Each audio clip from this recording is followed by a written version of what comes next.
What's up, everyone? Welcome to the Link Up with Latesha on Living Corporate.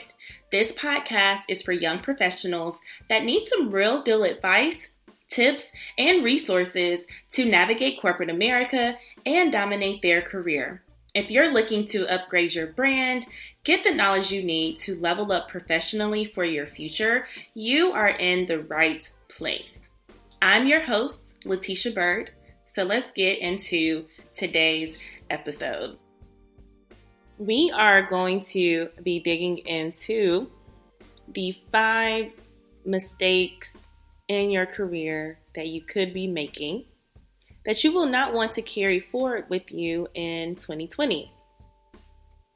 So I know everyone is super excited about the new year, or maybe even feeling burnt out.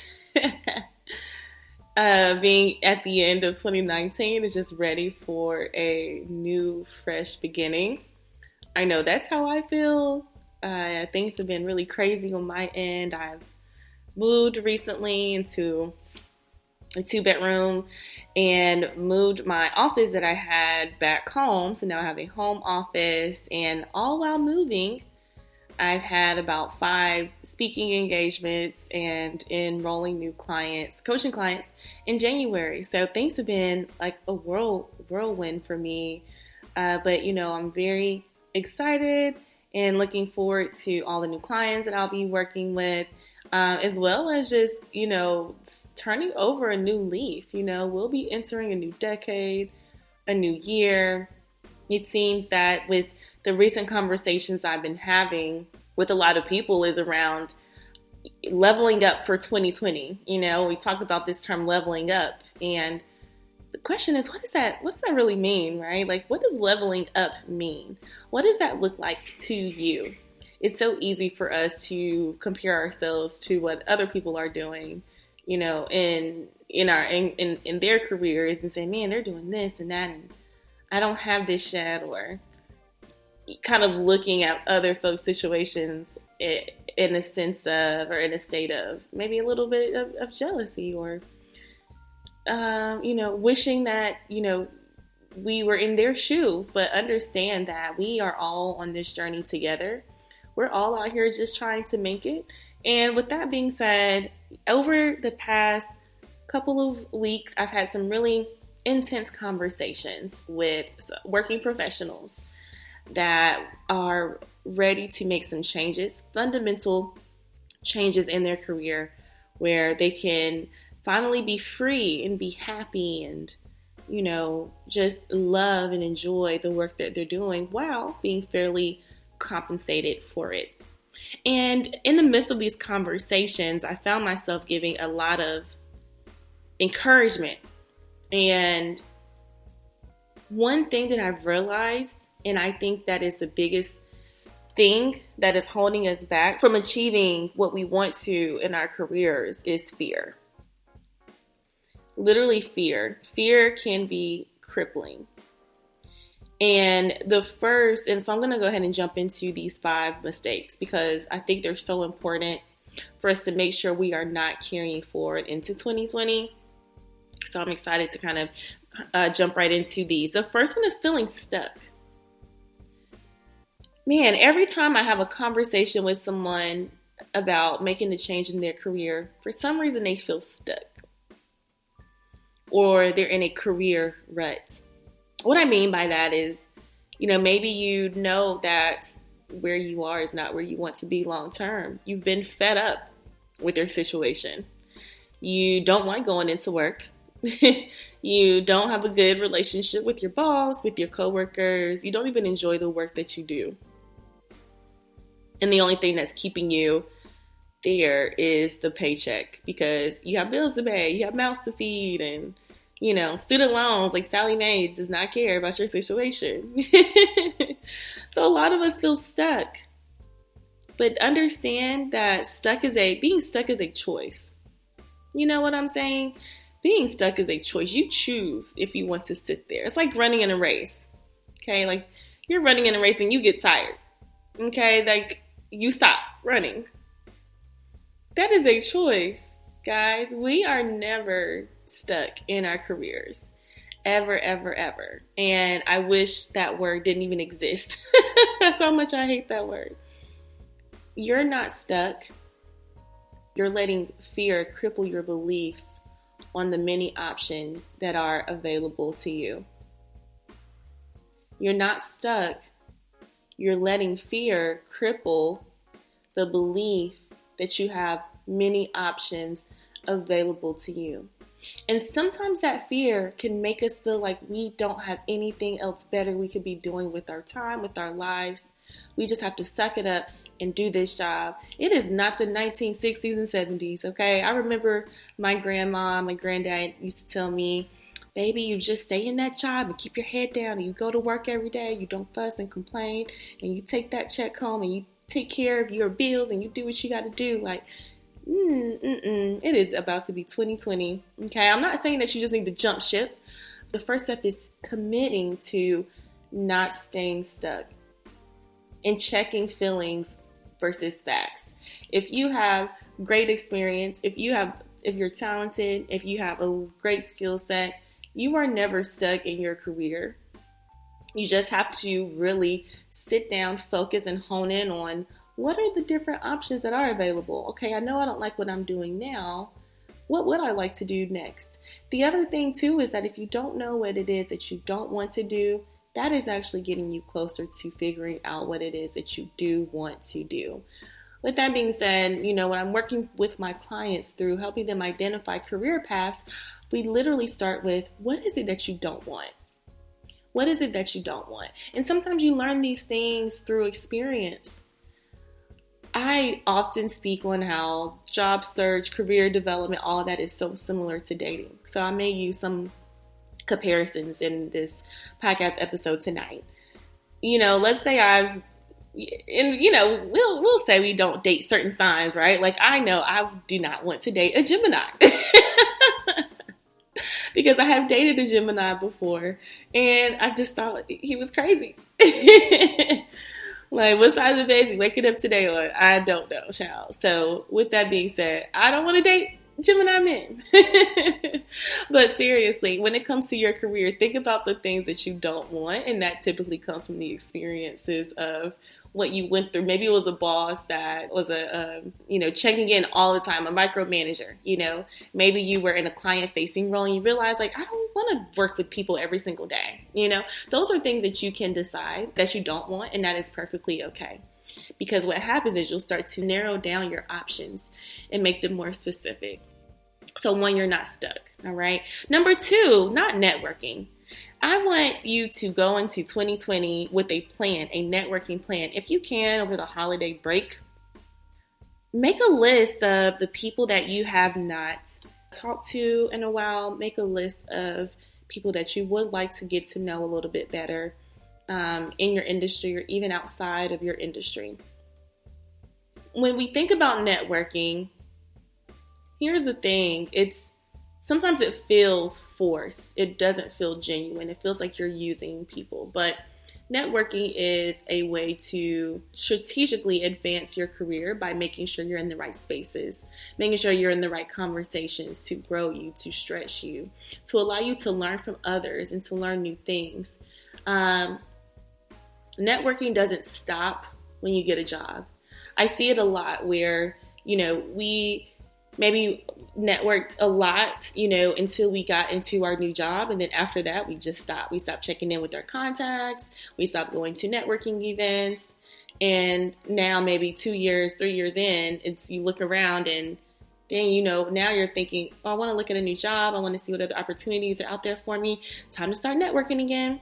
That's not the best mentality to have around networking, because networking isn't just a one and done thing.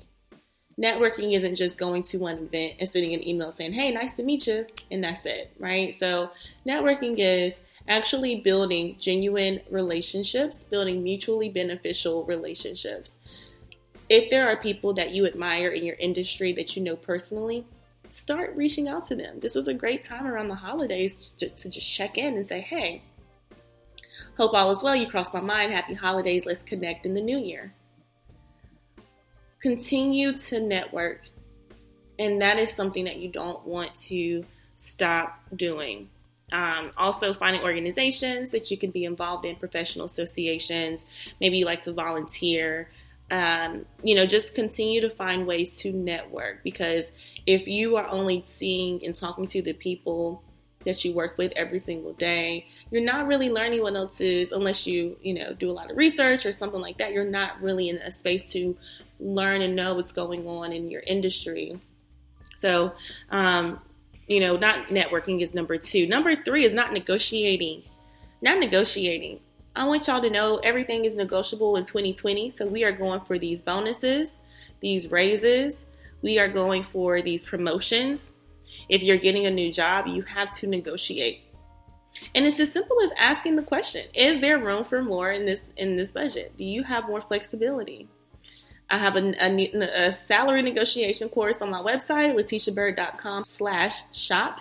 60% discount code, get the coin. So there are a lot of resources available for salary negotiation. If you listen to one of the earlier podcasts that I did with Living Corporate, we talked about negotiating salary. So check it out. But start asking the question. Start negotiating for more. Not negotiating for a new job can set you back for success years and years and years down the road. Typically, you'll see that annual bonuses or annual raises are based on your base salary. Maybe 3%. Everybody gets like the average 3%, which is so annoying. And companies will also act like they're doing you a huge favor if they give you a bonus, or if they give you a little raise here and there. But keep in mind that you are a prize, that you are a valuable asset to that organization, and you deserve what you deserve. So with that being said, with negotiating, you also want to always kind of keep your eyes and ears open to the streets. No, okay, I'm kidding, not the streets. But you kind of want to keep your eyes and ears open to the industry to see what is the going rate for someone with my experience, with my background, with my skill set. And, just monitor and make sure that you are getting compensated fairly for what you're worth. If you have not done that before, take some time to do that over the holiday break. And then in 2020, devise a plan that you can have with your manager or leadership to discuss how you can start to get paid fairly for what it is that you do. Number 4 is not setting goals and living life on autopilot. It is so easy for us to wake up, go to work, pick up the kids from daycare or from school, come home, cook dinner, go to sleep, maybe watch a show or two. And that's it. And you do it over and over and over and over again. That's a dangerous place to be in. Complacency is a dangerous place to be in. Don't live your life on autopilot. I talk to so many folks who have been living their life on autopilot. 5 years later, they look up and they're like, oh, I am in the same place that I was 5 years ago. I don't even know how that happened. We get so consumed with life and maybe having to take care of children, take care of parents and older family members, just taking care of everyone else but ourselves. If you make time to, go to the gym, you have time to work on your fitness goals. You do a devotional in the morning, so you have time to work on your spiritual goals. Set some time aside to work on your career goals, even if it's, 15 minutes, 30 minutes in the morning, reading articles on trends going on in your industry, reading things on what it takes to actually start a business. Whatever it is, you need to set some time aside for your professional and your career journey outside of your 9 to 5. Okay. And so start setting some goals.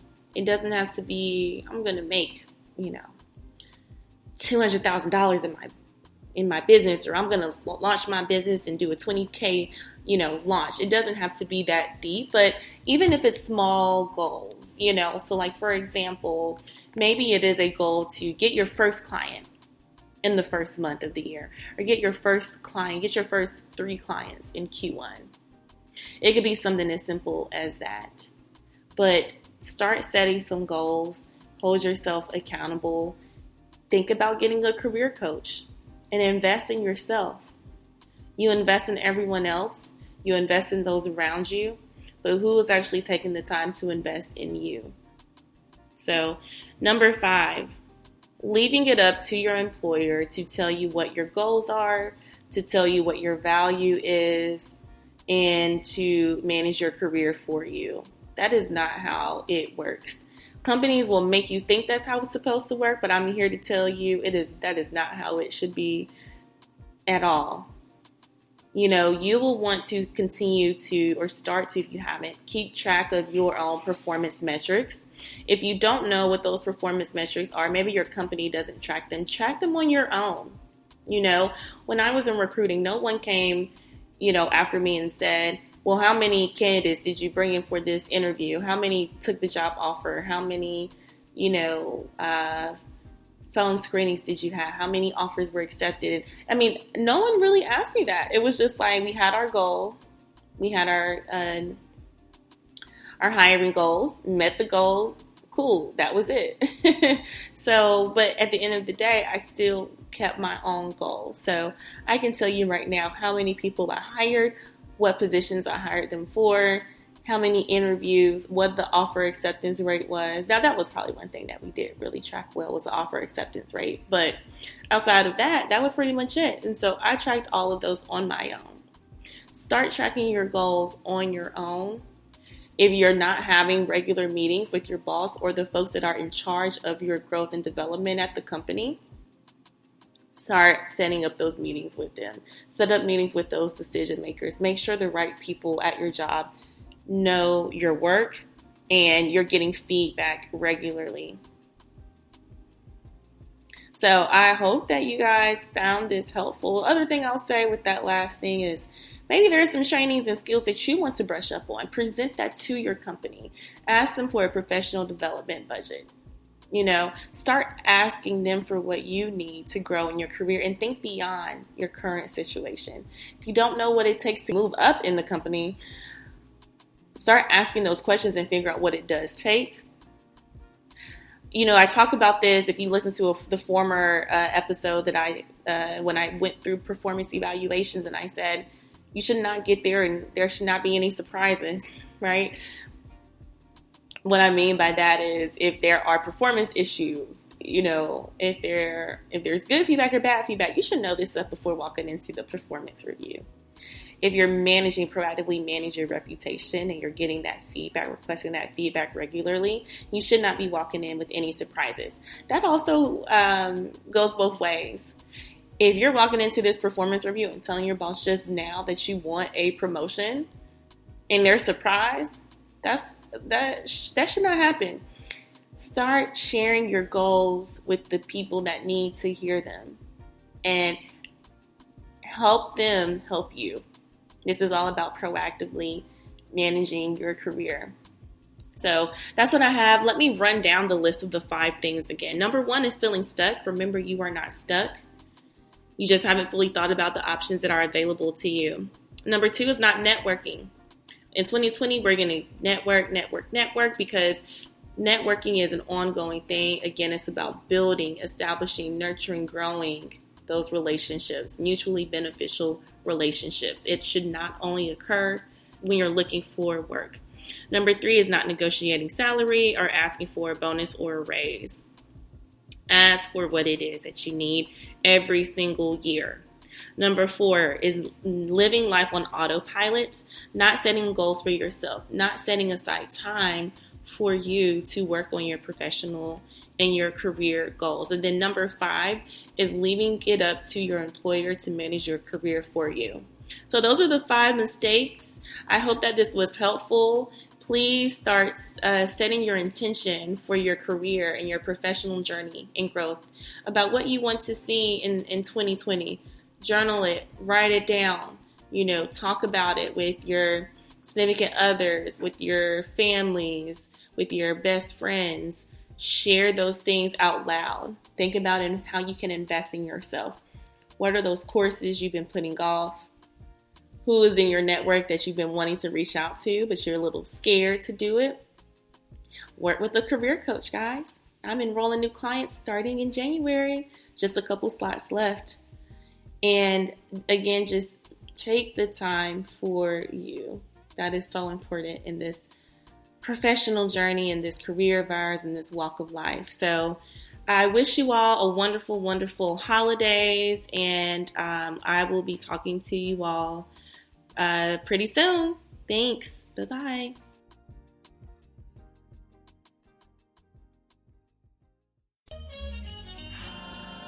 Living Corporate is a podcast by Living Corporate LLC.